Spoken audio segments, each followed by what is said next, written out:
이사야를 주고 8번째 시간입니다. 우리 이사야 8장을 통하여 임마누엘의 역사에 대해서, 마하샬 하스바스에 대해서, 통용문자에 대해서, 세계 트밀에 대해서 변론해 보도록 하겠습니다. 북방아수르가 내려오는 환란 때에 하나님께서 함께 하시는 시온의 단체가 이제 임마누엘의 역사로 한국 통일을 이루고 세계 통일을 이룰 것을 말씀하신 것인데요. 진리의 심판에 들어간 진리의 변론이 통용문자로 영어로 전달될 때는 이 심판의 환란이 아주 가깝다는 때라는 것입니다. 그래서 이 말씀을 통하여 이 말씀을 가는 과정에 이제 우리가 심판 때 임박하다는 것을 알 수가 있는데요. 그래서 7장에서는 예수님이 오신 것 자체가 원수를 없애하러 왔다. 그 원수는 마귀 세력인데 마귀 세력을 없애서 세계 통일하고자 하는 것이 예수님이 이 땅에 오신 목적이다. 이렇게 볼 수가 있죠. 그 일들이 이제 구체적으로 인간 천물에 대해서 진행될 때 마지막 징조 중에 하나가 마하샬 하스바스라는 통용문자로 하나님의 말씀을 전하는 때다. 이렇게 이제 말씀하신 거다. 이렇게 볼 수 있습니다. 본문부터 변론해보도록 하겠습니다. 1절에서 4절입니다. 여호와께서 내게 이르시되 너는 그 서판을 취하여 그 위에 통용문자로 마하샬 하스바스를 하시라. 내가 신실한 증인 제사장 우리아와 여벨의 아들 스가랴를 불러 증거하게 하려 하시더니 내가 내 아내와 동침함에 그가 잉태의 아들을 낳은지라. 여호와께서 내게 이르시되 그 이름을 마하샬 하스바스라 하라. 이는 아이가 내 아빠 엄마라 할 줄 알기 전에 다메섹의 제물과 사마리아의 노랑물이 아수르 왕 앞에 옮김바 될 것이라. 여기 이제 이사야가 묵시로 나갔죠. 그런데 그 서판에 큰 서판에 통용문자로 마하샬 하스바스라 쓰라 이렇게 얘기했죠. 이게 이제 중요한 인마가 됩니다. 통용문자는 현실로 보면 영어라고 볼 수 있죠. 전체적으로 가장 많이 사용하는 언어니까 이제 영어라고 볼 수가 있습니다. 근데 마하샬 하스바스라는 것은 이제 노략에 속하다. 이게 이제 해석을 하면 심판의 환란이 가깝다 이 말입니다. 그래서 하나님의 새로운 사명자가 나타나는 것을 여기는 언제나 아이를 탄생하는 것으로 말씀하시죠. 그 애굽 땅에 종세를 하던 그 이스라엘 백성을 구원할 때도 한 아기가 모세라는 아이로 태어났죠. 또 세상을 구원하는 역사도 또 한 아기 모신 예수님으로 말미암아 구원의 역사가 있었죠. 인간 종말에 세상을 심판하고 왕권을 할 때도 한 아기라는 이러한 어린아이가 탄생했는데 결국 12장 5절에서도 보면 장차 철장으로 만국을 다스릴 남자라고 그랬죠. 여기서는 그 사명자마도 여기에 새로운 역사를 할 사명자가 통용문자로 마하샬 하스바스에서 하나님의 말세복음의 비밀을 온 세상에 전파될 것을 얘기하는데 그 기간이 내 아빠 내 엄마 하기라 할 때라니까 2-3년 정도 걸린다 이 말이거든요. 그래서 구체적인 변론과 전삼년에 들어가기 전에 이런 일이 있어야 될 것을 말씀하셨다 이렇게 볼 수가 있습니다.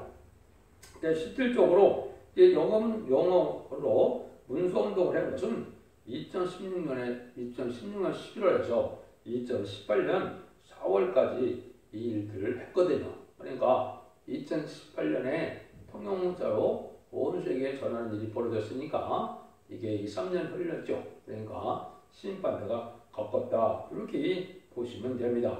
그래서 심판의 환란도 국부적인 심판과 세계적인 환란이 있는데요. 국부적인 환란은 이제 한국의 남북전쟁을 뜻했고 세계적인 환란은 3차 세계전을 뜻했고 마지막 전쟁은 아시는 것처럼 아마겟돈 전쟁이 되겠죠. 그래서 이제 한국의 심판환란이 가깝다 이렇게 보시면 됩니다. 그래서 이런 일들을 이제 하나님께서 하시게 되는 마지막 징조로 주어진 것 중에 이게 하나다. 그래서 모든 예언서 계시록을 이제 또 해석하는 것도 세상에 있지 않는 일이고 또 세상에 그 모든 예언서 계시록을 또 영어로 번역하는 일도 있기 어려운 일이다. 저는 이렇게 말씀드리가 있지만은 이것이 이미 이루어졌다. 이걸 본다면 때가 아주 가까운 때다. 이렇게 볼 수가 있죠. 그래서 이것은 이제 성경 여러 가지로 한 사명적으로 나타난 것을 많이 말씀을 했어요. 이거는 때문에 2단, 3단하고 알지 못하기 때문에 그렇죠. 말씀은 응하는 자밖에는 알 수가 없는 것이죠. 이사야 19장 20절도 한 구원자 보호자를 말 쓰셨고 또 이사야 59장 16절에는 중재자를 말 쓰셨습니다. 이것이 인간중에 마지막 한 사명자가 나타날 것을 보여준 것이다. 또 아까 읽은 것처럼 기록 12장 5절에는 아이가 태어났는데 장차 만국을 다스릴 남자라고 그랬죠. 그 철저한 것을 받을 종을 뜻한 것이거든요. 이런 식으로 이제 여러 가지로 우리가 말씀을 볼 수 있는데 이런 일들일 때 이제 이 세상은 어떻게 되느냐. 5절에서 8절입니다. 여호와께서 하신 내게 일러가시되 이 백성이 천천히는 실로아물을 버리고 르신과 르멜의 아들을 기뻐하나니 그러므로 주 내가 흉흉하고 창의한 큰 하수 곧 아수르 왕과 거기 모든 우리의 얼굴을 덮을 것이라. 그 고래 차고 모든 언덕에 넘쳐러 유대에 들어가서 창이라고 목에까지 미치리라. 임마누엘이여 그의 편한 날과 이 땅에 편만하리라 하셨느니라. 여기 보면 이제 이때가 되면 천천히 흐르는 실로아물을 버린다 그랬죠. 여기 이제 이스라엘의 실로아물처럼 생명수의 말씀인 마지막 결혼의 역사를 뜻한 것입니다. 하나님께서는 심판의 다른 말씀을 온 땅에 전하고서는 그 말씀대로 심판하고 그 말씀대로 구원하고 그 말씀대로 이제 재앙이 내리고 구원을 받게 하시는 것이 하나님의 뜻인데요. 이 말씀을 잘 안 받아들이는데 어디서부터 안 받아들이겠습니까? 이것이 지금의 이제 선지국가인 한국에부터 안 받아들인다 이 말이죠. 그런데 누굴 좋아해요? 르신과 르말의 아들을 기뻐한다 그랬죠. 여기 이제 르신은 중공을 뜻했고 르말의 아들은 이제 북한 공산당 김정은을 뜻했는데 이들을 또 우리가 좋아하고 있죠. 한국에 보면 친북 세력이 너무나 많은 세상인데 이것이 무슨 징조냐. 청왕말 시대에서 하나님의 심판의 대상자 멸망의 대상자 돼서 심판의 환란이 온다. 심판의 환란을 여기 보면 내가 흉흉하고 장이라는 큰 하수 그 아수르 왕과 그 모든 의로 그에 덮을 것이라. 이제 큰 하수로 홍수나는 것처럼 얘기한 것이 이것이 심판의 환란입니다. 이런 환란이 가깝게 된다 온다 이 말이죠. 왜냐하면 생명의 말씀을 전하는데 안 듣고 러시아과 르말리아 중공과 북한 공산당을 좋아하는 세력이 많아진데 그렇다 이 말이죠. 근데 이때 이제 하나님께서 임마누엘 역사가 날개가 펴는 날개가 내 땅에 편만을 하고 이제 하나님께서 함께하는 시온의 무리가 나온다 이 말입니다. 이 시온의 무리는 결국은 임마누엘 14만 4천 명이 되는데요. 이것이 첫대기의 사드로 말미암아 임마누엘 14만 4천 명이 나오고 나중에는 새시대의 백성이 될 또 능히 실 수 없는 큰 물이라고 예언된 이사야 계시록 7장 9절에 그렇게 예언되어 있죠. 그것이 이제 예비처 보호처 같다 새시대의 백성을 구원하는 역사가 진행된다 이 말입니다. 이 일들이 진행된 것이 1300년 만의 역사다 이렇게 볼 수 있죠. 이런 일들이 이제 지낼 것을 이루어질 것을 얘기했죠. 이런 것도 이제 여러 가지 성경이 응하는 과정에 관련 자격이 많이 있는데 그 부분들은 일일이 다 설명할 시간이 없으니까 여러분들이 석대기에 변론을 해보시면 이제는 영한 변론도 있고 한국 변론도 있고 여기 모든 응하지는 성경들을 다 찾아서 제가 말씀을 변론했거든요. 이거를 참조하시면 됩니다. 그 중에 이제 하나가 이제 스가랴 14장 8절에 보면 그날에 생수가 예루살렘에서 솟아나서 절반은 동해로 절반은 서해로 흐를 것이다. 여름에도 겨울에도 그러하리라 그랬죠. 여기 생수가 솟아나서 흐른다. 이것이 이제 진리의 말씀인 생명의 말씀인 다른째 말씀이 온 세상에 전파되는데 이 기간은 짧은 1300년 기간밖에 안 된다 이렇게 볼 수가 있습니다. 이 환란은 이제 세 군데 예언이 되는데 예수님이 직접 마태복음 24장 21절에 보면 창세에 이르러 오는 환란, 다니엘서 10장 1절에는 개국에 대해 오는 환란, 또 요엘서 1장 2장 1절 2절에서는 자국에 대해 오는 환란을 했거든요. 이거는 이제 국부적인 한국 환란을 뜻했고 한국의 심판의 환란은 그것이 마지막이고 이 환란이 끝나면 이제 한국은 절대 하나님의 보호와 인도 속에 새 시대의 축복을 받기 시작해서 선주과상을 감당케 하시거든요. 이런 일들이 이제 하나님이 예정한 섭니다. 이렇게 볼 수가 있습니다. 그래서 이거에 아까도 말씀드린 관련 성격을 구체적으로 많이 여러 군데 나와 있습니다. 요엘서 2장이나 이것서 5장이나 나홈서 2장이 바로 이런 내용인데 이런 일들이 어떻게 해서 한국이 통일될 것이냐 그를 알려주고 계시다 이렇게 보시면 됩니다. 그래서 인물의 역사가 이제 편안하리가 내 땅에 충만할 때 편만할 때 이때가 이제 마지막 때인데 이것이 전삼년에 들어가서 전관의 역사가 시온의 무리가 나오는데 시온의 무리는 아까 말씀드린 것처럼 인마진 18만 4천 명의 무리가 이제는 능히 셀 수 있는 큰 무리라고 했는데 세시대 백성이다 이렇게 볼 수가 있죠. 이때는 이 한국의 상황이 어떠냐 9절 10절입니다. 너희 민족들아 호원하라 필경패망하리라 너희 먼 나라 백성들아 들을 테다 너희 허리를 동이라 필경패망하리라 너희 허리에 띠를 들아 필경패망하리라 너희는 함께 동하라 필경 이루지 못하리라 말을 내라 시행되지 못하리라 이는 하나님이 우리와 함께 하십니다. 그때 이 민족들이 아주 호원한다 아주 시끄럽다 이 말이죠. 우리나라가 무엇 때문에 시끄럽습니까? 한국만큼 사상적인 문제로 시끄러운 나라가 없죠. 특별히 이제 문재인 정부에 들어와서 이 협상주의가 이제 도에 지나쳤기 때문에 친중 친북의 협상주의가 마련했기 때문에 아주 시끄러워서 광화문이 잠잘 날이 없죠. 이것이 이제 바로 망하게 될 것이고 필경 이루지 못할 일이다 이 말입니다. 죄송합니다. 그래서 이 추사파 정권은 이걸 공간화시키고 사회주의화시키고 하지만은 그 일들은 이루어질 일이 아니다 이 말입니다.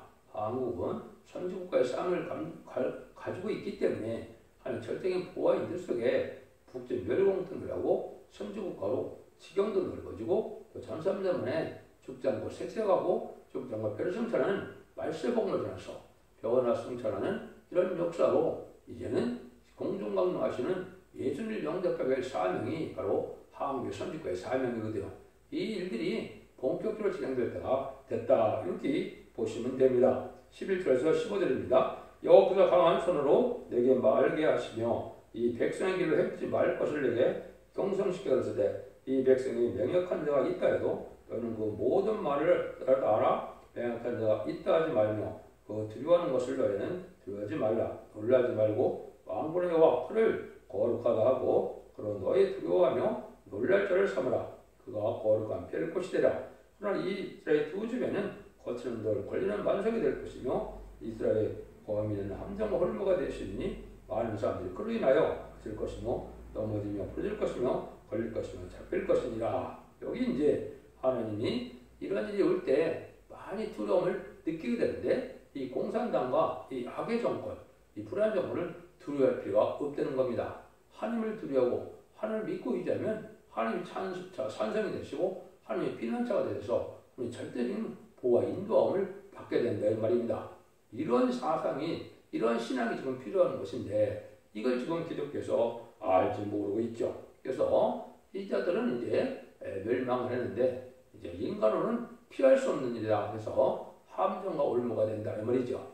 이때 심판 관련이기 때문에 합당치 않고 소유와 사상이 이게 정확하지 않으면 합당치 않으면 다 멸망을 할 것이다. 그래서 넘어지고 거치고 쓰러지고 무너진다 그랬죠. 그래서 이 세상 문제가 이제 세상에 속하된 이제 기독교 들푸도 기독교인이나 우상 숭배자나 우상 협상자나 이런 용공 협상자나 우상 숭배자들이 다 멸망이 온다 이 말입니다.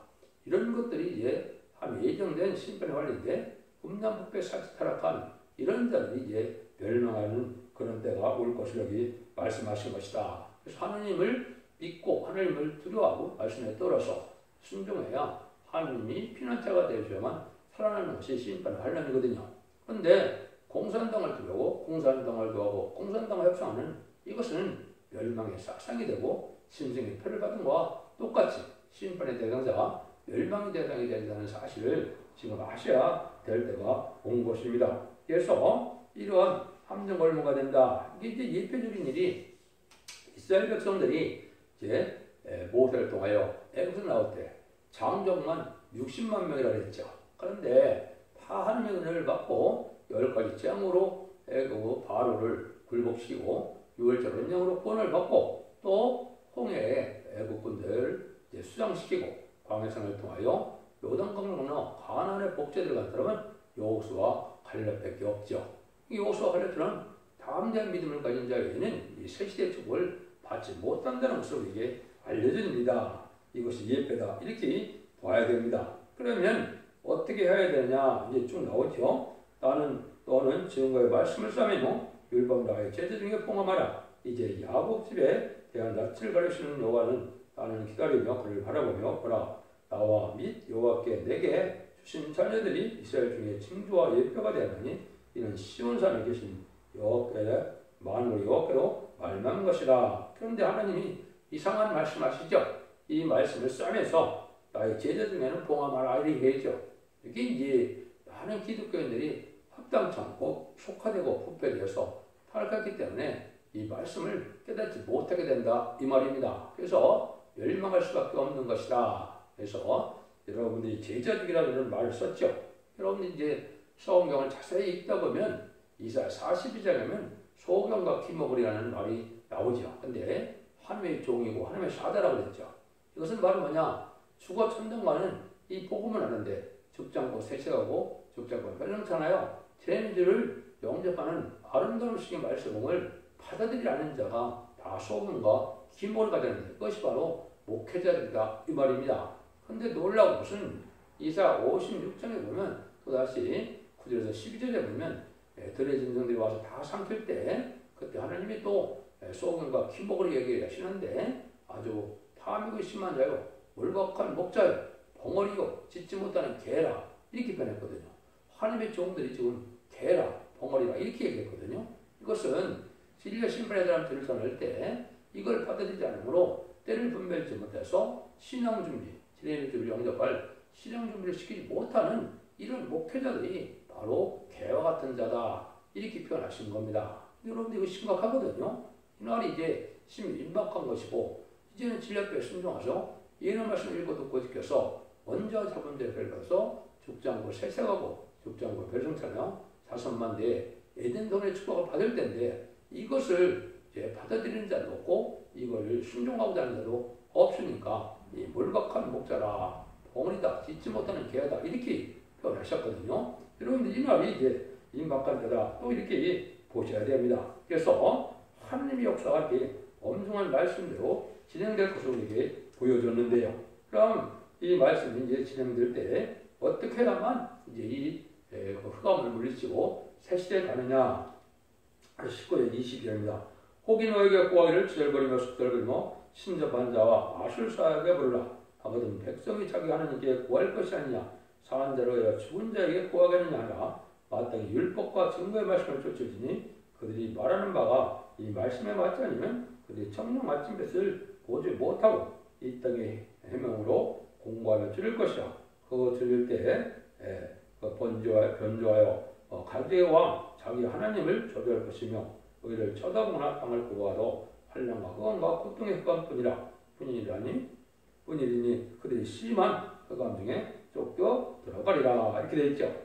여기 이제 참 중요한 이때 이제 지금 많은 사람들이 어떻게 해요? 환상과 계시와 꿈과 이런 거에서 지금 종말론을 많이 피고 있죠. 근데 하나님은 예레미야 23장이나 에스겔 13장에 보면 그건 다 거짓 선지자라고 하나님을 말씀하십니다.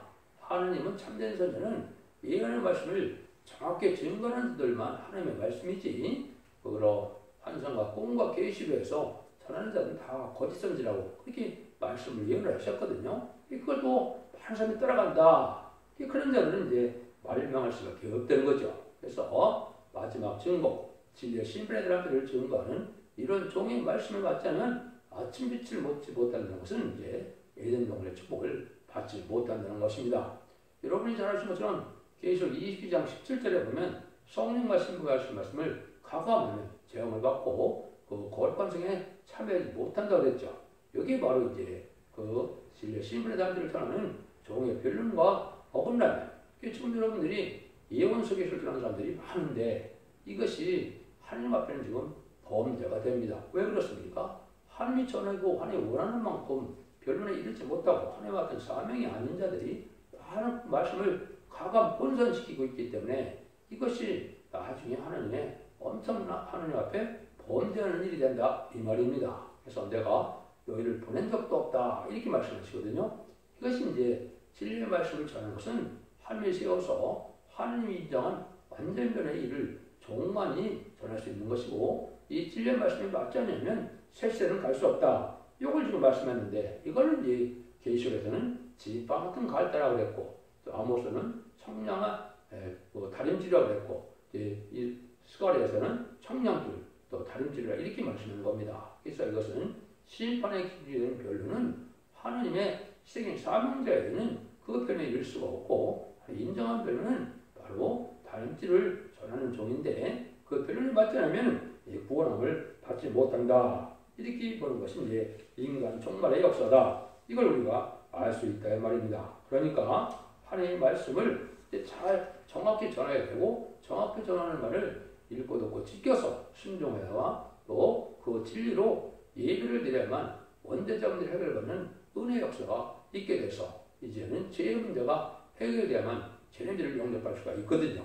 이것은 지금까지 은혜 시대는 하나님의 말씀을 전할 때 좀 혼선되고 가감돼도 하나님의 죄로 여기지 아니하셨습니다. 그 이유는 예수님을 구세주로만 전하게 되면 이제 그 십자가의 도를 바로 믿고 십자가의 공로와 예수님이 부활신 하셔서 이는 삼위 권세를 이기고 성령을 부어주는 이 역사만 믿으면 만민에게 성령으로 중생을 받아서 생명체의 득템으로 하나님의 백성이 되는 것만, 그런 역사만 있다면 이것이 영통적인 기독교라고 볼 수 있는 것이죠.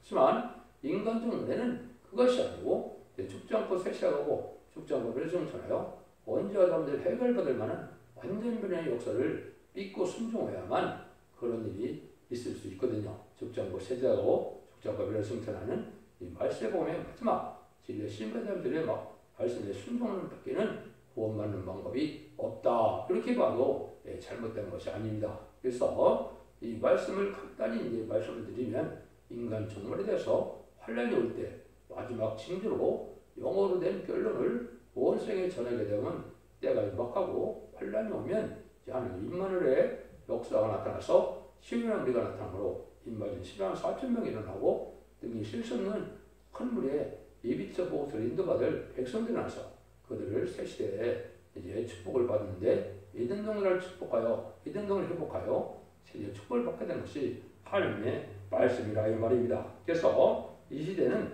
탈선된 그러한 단체나 탈선된 데 가면 구원받지 못된다는 것이 하나님의 말씀이라는 것을 여러분이 정확히 알고, 하나님이 함께하는 임마누엘의 역사 아래 시온의 무리 안에 들어야만 된다는 사실인데, 그것은 완전변의 이룬 달들을 진 성령과 신부가신 말씀을 전하는 초대의 역사라는 사실을 여러분이 잘 믿으시고 잘 분별하셔서 진리 옆에 순종함으로 자손 만대 축복을 누리는 복된 종들과 성령님들 다 되시기를 예수님으로 간절히 축원드립니다. 아멘.